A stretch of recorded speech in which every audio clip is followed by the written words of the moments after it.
میرے گھر والے کہنے لگے کھانا چھوڑ دیں پہلے اس کی بات سن لے. میں نے کہا پتر کیا ہوا, کسی نے مارا ہے کسی استاد نے؟ کہنے لگے نہیں حضرت, گھر فون کیا تھا تو میری اماں اور ابا کی لڑائی ہو رہی ہے. بچہ کانپ رہا ہے, ٹانگیں کانپ رہی ہیں. میں نے کہا کیا ہو کیا گیا تمہیں پتر, لڑائی ہو رہی ہے تو گھروں میں ہو ہی جاتی ہے. کہنے لگے نہیں آپ کو پتہ نہیں وہ بڑا سخت لڑتے ہیں. میرے والد جب میری والدہ کو مارنے کے لیے آگے بڑھتے ہیں تو ہم سارے چار پنجوں کے نیچے چھپ جاتے ہیں, ہمیں خوف آتا ہے, وہ منظر خطرناک ہوتا ہے. یہ کون تکلیف دے رہا ہے اپنے بچوں کو؟ یہاں بیٹھے ہمارے ہاں میلوں دور رہتے تھے اس کے گھر والے, تو وہ تکلیف میں تھا, تو گھر میں کیا کیفیت ہوگی؟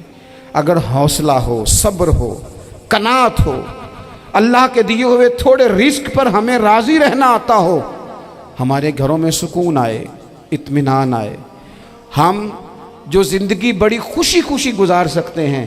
ہمارے مزاجوں کا لالچ, ہماری طبیعتوں کی بے راہ روی, ہماری جھوٹی انا کا بت, ان ساری چیزوں کو ختم کر دیتا ہے. اپنی زندگی کے اندر اگر ہم وہ کردار اپنے بچوں کو دیں جس کردار میں موبائل بھی ہو, جس میں گاڑی بھی ہو, جس میں پیسے بھی لا کے ابا دراز میں رکھتا ہو, لیکن والد کا گھر میں مصلی بھی موجود ہو, اس کی کوئی تسبیح بھی ہو, وہ یہ بھی کہتا ہو کہ خدا نے اپنے فضل سے آج 5,000 دیا ہے تو اس میں 1,000 غریبوں کا بھی ہے, اس میں تھوڑا سا میں نے اللہ کی رضا کے لیے بھی رکھا ہے. اگر کوئی مشکل آ جائے تو وہ باپ اور ماں کو صبر کرتا ہوا دیکھتے ہوں. اگر ایک باپ بات کرے تو دوسرا برداشت کرتا ہو. خدا را اپنی اولادوں کو اس اذیت کا شکار نہ کرو. اپنے گھروں کے اندر وہ خودداری, وہ پیار, وہ وقار, وہ محبت, وہ انداز. آپ تھکے ہوئے ہیں کوئی شک نہیں, آپ بہت سارے مسائل کا باہر شکار ہوں گے کوئی شک نہیں, لیکن آپ باہر سے تھک کے آئے ہیں. اور اگر آپ باہر اپنی فیکٹری کے مالک ہیں اور دفتر کے بڑے ہیں تو گھر میں بھی تو آپ بڑے ہیں نا. آپ کی ماں بھی تو انتظار کر رہی ہے, اس نے بھی تو دکھڑا سنانا ہے نا آپ کو. آپ یہ دیکھیے کہ آپ کے بچے بھی تو انتظار کر رہے ہیں, وہ چاہتے ہیں کہ ابا آ کے بیٹھیں تو ہم ان کے سینے پہ چڑھ کے تھوڑا کھیلیں. آپ کی اہلیہ منتظر ہیں.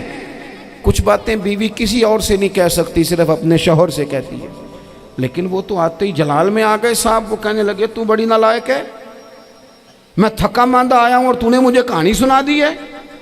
وہ اس خاتون سے شدت کے ساتھ پیش آنے لگے. میرے رسول پاک کی حیات نور کو دیکھو, حضرت ام ایمن حضور کی رضائی والدہ ہیں, ان کی بھی خدمت ہو رہی ہے. حضرت حلیمہ سعدی آ رہی ہیں تو خدمت ہو رہی ہے. حضرت عباس حضور کے چچا ہیں تو کریم فرماتے ہیں میرے چچا ہیں باپ کی جگہ پہ. حضور دوست احباب صحابہ غلاموں سب کے ساتھ پیار کر رہے ہیں. 9 ازواج مطہرات ہیں گھر کے اندر, اور کیفیت یہ ہے کہ حضور صرف ان کی ضرورتوں کا ہی خیال نہیں کرتے, خواہشات کا ہی خیال نہیں کرتے, بلکہ میرے کریم کا طریقہ یہ ہے کہ کوئی بندہ آج بول کیا رہا ہے, وہ کہاں کھڑا ہے آج, اس کے جملے کس طرح کے ہیں, اس کا لہجہ کس طرح کا ہو گیا ہے اور اسے ٹھیک کیسے کرنا ہے. محبوب اس کا خیال فرماتے, توجہ کرتے. میں کہتا ہوں کہ ہم سب کو شوق آیا ہے آرام کرنے کا. میں صبح 11 بجے سے پہلے اپنے گھر سے نکل آیا تھا اور یہ وقت آ گیا ہے اور رات کو خدا جانے کس وقت گھر پہنچنا ہے. کئی دفعہ کیفیت یہ ہوتی ہے کہ گاڑی سے اترتے ہیں تو پھر دل کرتا ہے کہ کوئی اٹھا کے چلائے نہ کبھی.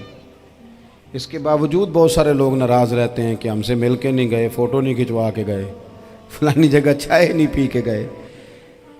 یہ تسلسل ہے. لیکن میں جتنا مرضی تھکا ماندہ گھر جاؤں گا نا, کبھی ایسا نہیں ہوا کہ میں گھر جاؤں تو بڑی ٹینشن میں جاؤں. میری گھر والی ایک دن مجھ سے کہنے لگی آپ نے کبھی نہیں کہا کہ میں تھکا ہوا آیا. بندہ تھک بھی تو جاتا ہی ہے نا, کبھی کہاں کرے نا. میں نے اسے کہا پتہ کیوں نہیں کہتا, اس لیے نہیں کہتا کہ میں نہیں چاہتا کہ میرے بچے یہ کہیں کہ ہم نے دین نہیں پڑھنا, ہمارا باپ تو بڑی مشکل میں ہے. ہم اپنے کام کے بارے میں اپنے گھر میں شکوے کرتے ہیں. آپ کسی بچے سے پوچھ لیں کون سا کام کرنا ہے, کہ جڑا ابا جی کر دے رہے ہیں وہ نہیں کرنا. کیوں کہ ابا جی ہر روز تو کہتے ہیں میں بڑا الجھ گیا ہوں, یہ کام بڑا مشکل ہے. میں چاہتا ہوں کہ میں اپنے بچوں کو یہ بتاؤں کہ پتر میں تو جدھر جاتا ہوں پھول ہی پھول ہیں. میں تو جدھر سے گزرتا ہوں محبت ہی محبت ہے، میں تو جدھر سے دیکھتا ہوں دعائیں ہی ملتی ہیں، تاکہ ان کا شوق پیدا ہو۔ میرے عزیز، آپ تھوڑا سا دل بڑا کریں۔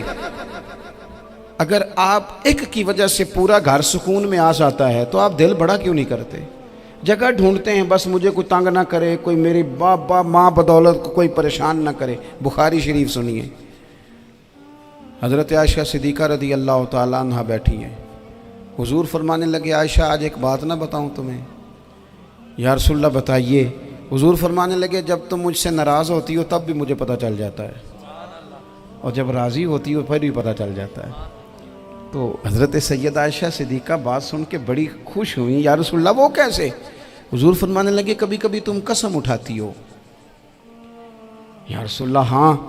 فرمایا جب ہوتی ہو نا راضی، خوش، تو پھر کہتی ہو مجھے رب محمد کی قسم صلی اللہ علیہ وسلم، پھر تم میرے نام کے ساتھ رب کریم کا نام ملا کے قسم اٹھاتی ہو، رب محمد کی قسم۔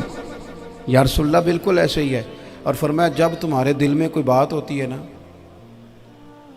تو پھر تم کہتی ہو مجھے رب ابراہیم علیہ السلام کی قسم، پھر تم رب محمد نہیں کہتی۔